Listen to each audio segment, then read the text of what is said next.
ดี๋ยวสิยางมาเบิ่งทีมงานสร้างเอามาลาก่อน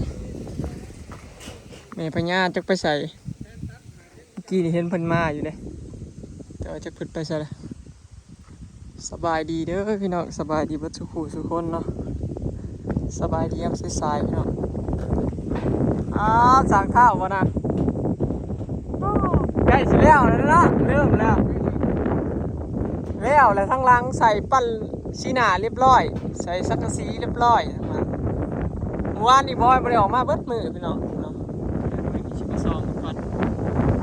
สร้างเริ่มยิงเปื่อยๆแล้วสิแล้วส่วนของน้ำก็คือสิบ่ยากดอกพี่น้องเขาเจ้าหลายคนสร้างเขาเจ้าเฮ็ดไว้ของน้ำมีจิบๆดอกสำหรับเขาเจ้านี่พาของน้ำเพิ่นของน้ำมันนำลายเลยอย่างน้อยมันขึ้นมามันสิซึมออกทางข้างพุ่นแหละถ้าเฮาก่อขึ้นมาสูงดินดินละลายก็สิซึมออกข้างประมาณนี้แหละบ่เต็มดอกเต็มก็ให้มีแหมาล่าชื่อรถดูดซ่วมมาไว้ ไว้ดูดเองรถ FC เม็ดว่าชื่อรถดูดซ่วมเลยเอามาล่าซึ่งมาไว้ดูดรถบ่ต้องมีเต็มหรอ ของน้ำไก่เลือดจะเทพื้นแล้วก็ใส่โถแล้วก็จะจิเทคานทั้งอีกนะต้องห่วงดอกเทคานปิดเลยนะโบต้องยามันลุกลงมาเสียบัวเพราะว่าคานเขาเห็ดใหญ่เสาก็ใหญ่ต้องห่วงเนาะกระแนมเจ้าใส่แผ่นเรียบอีกครั้งแน่ใส่เล็กยึดไปตรงนี้ครับกระแนมเห็ดคือวิธี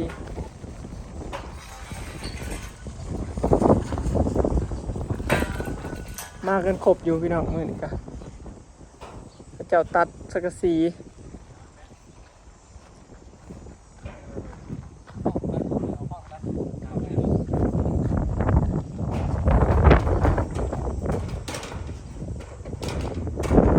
โอ้สังกะสีขังใช่ปะสรุปสีเทาปะสังลังคาเนี่ยได้แบบนะสีเทาบ่บ่เห็นแบบน้ำเพิ่นอยากเห็นแต่สีขาวในหมดบ่จักว่าสีเทาสีในไอเขียวขาวๆเหลือยังแน่สร้างที่สิแล้วเหลือแต่เบิดเงินเลยสร้างร้านมีแต่เบิดเฮ็ดงานน้ำได้เบิดเงินโลดเบิดยามแล้ว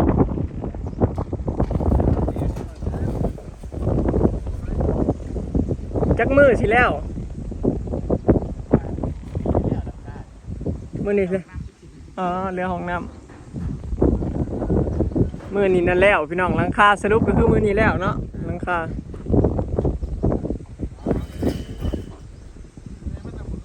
คอยเบิ่งช่องหลังจากนั้นก็หัว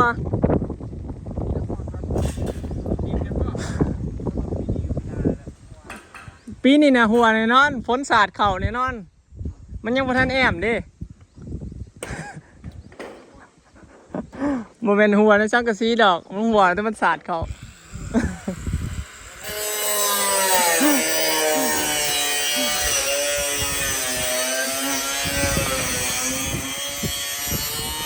บ้านน้ำมันละ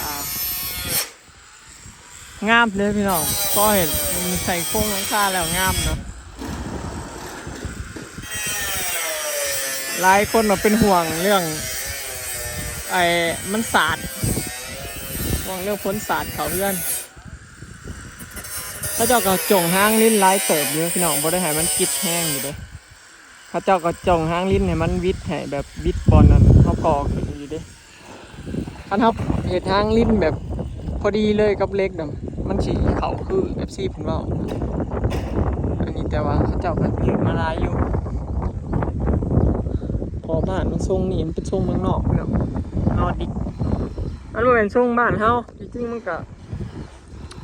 มันบ่เหมาะกับบ้านเฮาเนาะแต่ว่ามันก็เฮ็ดได้แต่มันบ่เหมาะคือ FC เพิ่นว่าพอบ้านเฮาเป็นเมืองร้อนมันมีฤดูร้อนฤดูฝนเด้ยามฝนคือเมืองนอกเขาเจ้ามีแต่ฤดูหนาวหิมะอย่างประมาณนั้น มันสิบ่ค่อยแดดคือบ้านเฮานะแบบนั้นน่ะเหมาะอยู่แล้วบ้านเฮามันก็สิร้อนเนาะยามร้อนก็สิร้อนกว่าเฮือนโมเดิร์นปกติเฮือนโมเดิร์นก็ร้อนอยู่แล้วล่ะอยู่บ่ได้ดอกพี่น้องว่าตรงๆรถเขาบ่มีแอร์นะเพราะว่าเฮือนหลังใดเฮือนโมเดิร์นอยู่ในบ้านหรือว่าเฮือนละโมเดิร์นอยู่ไสก็ต้องติดแอร์เบิดแหละพี่น้องถ้าบ่ติดแอร์น่ะร้อนโมเดิร์นบ่เคยดอกว่าสิอยู่ในเฮือนได้นี่เปิดพัดลมนี่ก็สิให้ก็ร้อนยามกลางคืนก็นอนบ่ได้ในกลางเฮือนเขาบ่ติดแอร์คือบ้านเฮ็ดบ้านทรงนี้มันต้องคนมีเงินอีหลีที่มาเฮ็ดในบ้านเฮาเด้อพี่น้องบ่แม่นเมืองนอกเด้อหมายถึงว่าบ้านเฮาต้องมีเงินติดแอร์อีหลีมันร้อนมันความเอฟซีเพิ่นเว้าพี่น้องมันบ่เหมาะแต่ว่าคันเฮามักเฮาก็ต้องแบบลงทุนติดแอร์เบิดสุดทุกหน่วยบ่สู่ห้องเลยสิอยู่ได้แต่ถ้าเราบ่มีเงินเฮาก็ติดแอร์แต่ห้องนอนก็พอยามกลางเว้นก็ออกมานั่งอยู่ตูบอยู่เล่นจังซี่นะคันอยากสบายก็ต้องได้ติดแอร์เบิดเถอะพี่น้องถ้าเบิ่งว่ามันสิเป็นจังไดเนาะแต่ก็บ่ต้องห่วงดอกว่าเรื่องหัวเพราะว่าสร้างเขาก็รับแก้ให้อยู่สมมุติว่าตัวใดมันบ่ดีบ่คักจังซี่มีปัญหามากับให้ก็จะมาแก้ให้สิพี่น้องเนาะสำคัญตรงนี้แหละคันสร้างเขาจะรับประกันให้แบบมาแก้ให้ก็โอเคเนาะ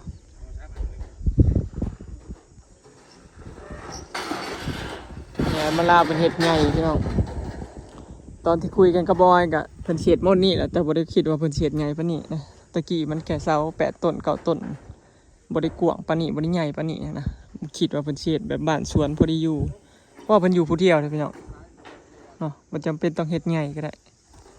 เอาเงินเก็บเงินไว้เฮ็ดลงทุนนั่นนี่ดีกว่าเฮาสิมาทุ่มเฮ็ดแต่เฮือนเนาะลูกเต้าก็บ่มีนะ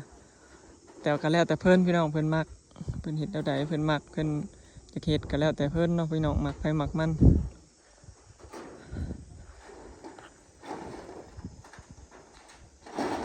พอเฮ็ดออกมาแล้วบักใหญ่นึงใหญ่แห้งลิเอาเห็นแบบมุมกว้างไปนั่นนี่จะคือมันบ่ใหญ่แต่ครับไปแนมทั้งพุ่นนะทั้งนั้นขนาด22 ต้นครับพ่อหมออ้อยนี่บ่อยเลยพี่น้องแต่ว่าของบ่อยเฮ็ดเป็นแบบทรงหน่อยทรงแบบบ่สูงบ่ต่ำพอบ่อยสิไว้นั่งเล่นอยู่ลุ่มเลยเพราะเทิงเฮือนมีแต่ไว้แต่นอนจังซี่นะเพราะว่านี่แหละสาเหตุเป็นหยังจำบ่จังเฮ็ดจะเฮ็ดเฮือน2 ชั้นเนาะเพราะว่า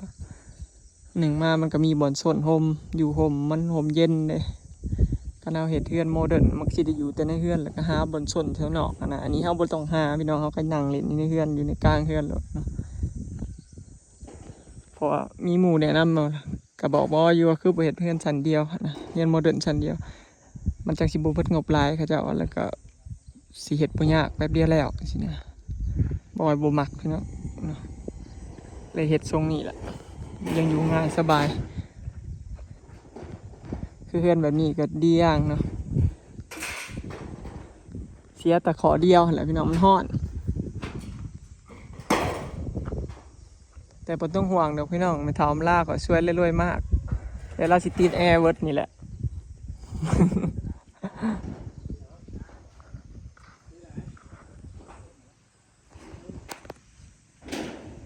เหลือแต่ห้องน้ำบ้านนี้เขาจะว่าคันแล้วนี่มื้อนี้ก็น่าสิแล้วมุง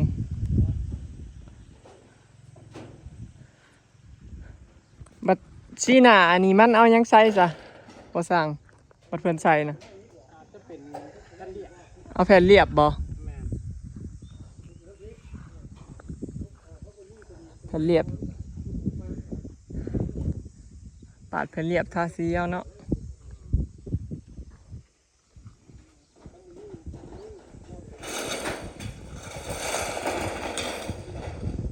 ทรงนอร์ดิก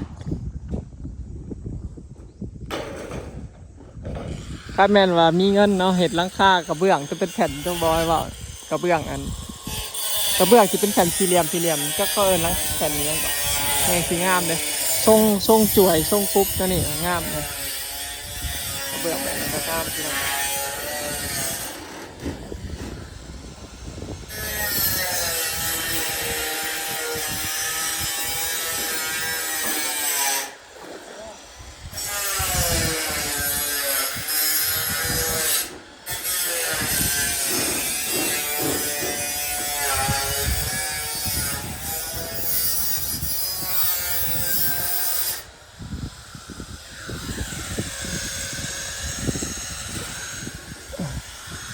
ข้างในน่ะบอนอันนี้บอนโค้งบอนตัดที่ก็เจ้าใส่ร่องน้ำเนาะ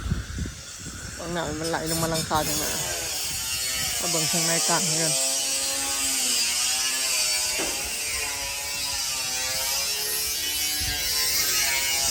เด้มันจะเป็นร่องน้ำบอนกลางเขาเจ้าใส่ร่องน้ำลงมานี่อันนี้ทางกระซีนี่เขาเจ้ากับเบ็ดเดี๋ยวมันงอกขึ้นมาบ่ให้น้ำไหลเข้าขึ้นเลยร่องน้ำเบิดเลยใส่ร่องน้ำเบิดบอนซอกแซน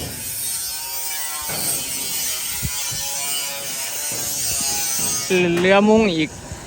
2-3 แผ่นแล้วพี่น้อง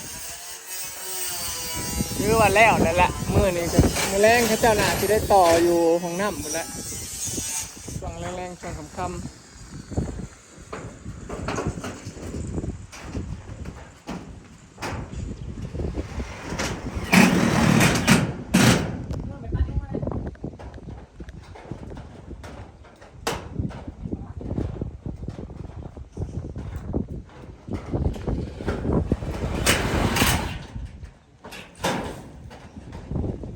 เอิ้นหลังนี้สูงเลยพี่น้องสูงแฮงเบิ่งแอลสูงขนาดเลยสูงแฮง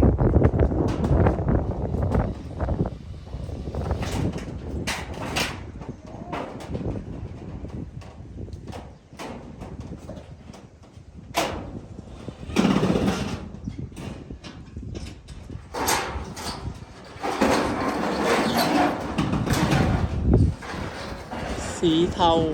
สีเทาเดี๋ยวนี้ซุมมือนี่คนหิดสีเทาหลายพี่น้องไผก่อน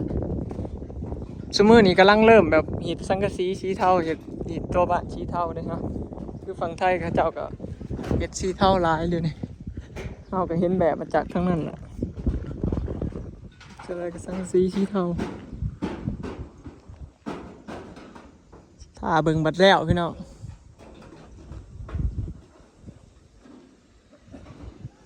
แต่ว่าสร้างเขาเจ้ากับบริเหตุชาวบริเหตุหน้าแหละพี่น้องเขาเจ้าหวานแนวซื่อๆเขานะเฮ็ดงานทั้งปีทำงานทั้งปีเพราะเขาเจ้าเฮ็ดหน้าหวานซื่อๆ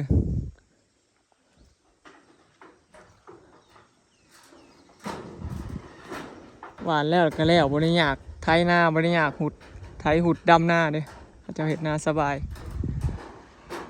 คือทางเฮานี่ก็เนี่ยเฮาก็เริ่มสิหวานแต่ว่ายังบ่ได้มีไผแบบหวานแบบเบิดบ้านดอกแต่ว่าสังเกตบ้านเขาเจ้าน่ะเขาจะหวานเบิดแล้วเด้อพี่น้องก็เขตบ้านฮอดบ้านเจซีนะเขาจะหวานเบิดแล้วเหลือแต่ทางบ้านอันสลอยบอยนี่แหละพี่น้องที่ยังดำกันอยู่ส่วนหลายนะ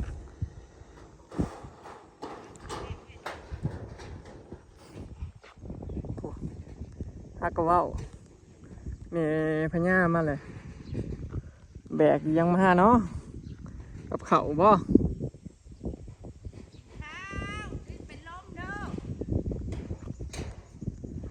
จ้าเพิ่นได้ยังมาพี่น้องสิเป็นลมนะคนเห็ดหรือคนเอามา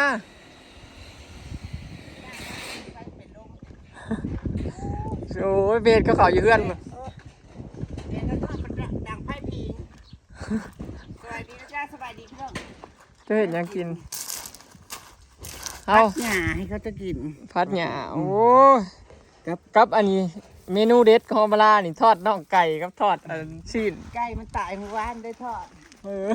ชิบหายเอามาลาทอดไก่ใต้หาสุกินเราเป็ดเขาอยู่เพื่อนมันหอดอยู่นี่เราก็เลยเห็นเพื่อนนะ